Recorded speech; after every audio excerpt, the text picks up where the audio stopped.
What steps would you support to fund the maintenance and repair of the state's transportation system for the state for the short term and the long term? First and foremost, so I don't run out of time before saying it, I will absolutely fight to support the governor's initiative now to eliminate the Turnpike Authority, but to make sure that that also includes elimination of the tolls. The tolls on the Massachusetts Turnpike are a travesty of inequity right now. Everyone says it. Everyone running for office says toll equity, big issue, very important, furrowed brow, but they don't do anything about it. And as they kick the can down the road, we keep getting hit with toll increases. 2 so far this year. 1 enacted in January, another massive one proposed a couple of weeks ago. The time for kicking the can down the road is past with the Turnpike. The governor recognized it last week. I've been saying it all along.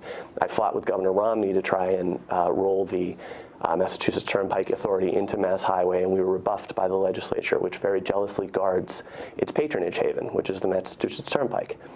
But enough is enough.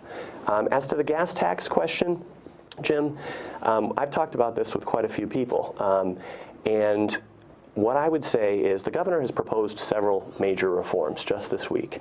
Again, there are things I've been talking about. There are the things that the Governor Romney talked about. Reforming the way retirement benefits are structured for transportation employees, MBTA, Pike.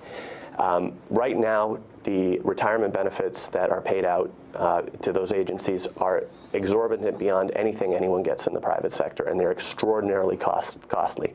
You mentioned the Transportation Finance Commission. The single largest savings in the Transportation Finance Commission report would be to stop paying salaries with borrowed money. It's like paying for groceries with a credit card. That will cost us hundreds of millions of dollars over 20 years. I will be a voice to say, until you enact reforms, no, you cannot come back to our wallets. And it doesn't matter if the gas tax is the only tax that hasn't been raised since 1991. Until you enact reforms, you cannot come for our wallets. And I will fight to eliminate the tolls.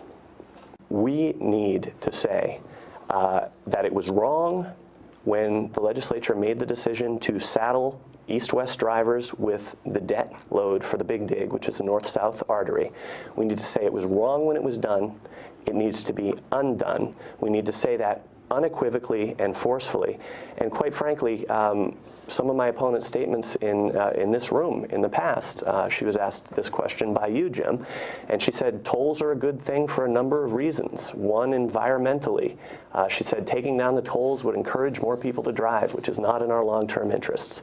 I think Metro West drivers want someone to stand up and say, take down the tolls, not to say we're going to price you out of your cars because of some notion that it's in our long-term interest to do so. I just believe that we have a fundamental difference here, and most of the voters in this region will agree that we need a voice on the Hill saying what I'm saying. Carolyn? I'd like to respond to that, sure. To clarify my statements on tolls, I absolutely said what I meant, and I mean what I say. And I think the question was whether we should take down tolls. I don't think we should take down tolls, frankly. I think, additional tolls on our north-south roads make a lot of sense. I think public transportation is a big issue for our district. Public transportation is something that's been talked about by our businesses. I think from a climate perspective, from an environmental perspective, taking down tolls is not the direction that we want to head. I think it needs to be done fairly, but I think the last thing that we need right now is more traffic on the Mass Pike or on any of our other roads. We need to encourage more people to use public transport, and I think I absolutely stand behind the comments that I made earlier.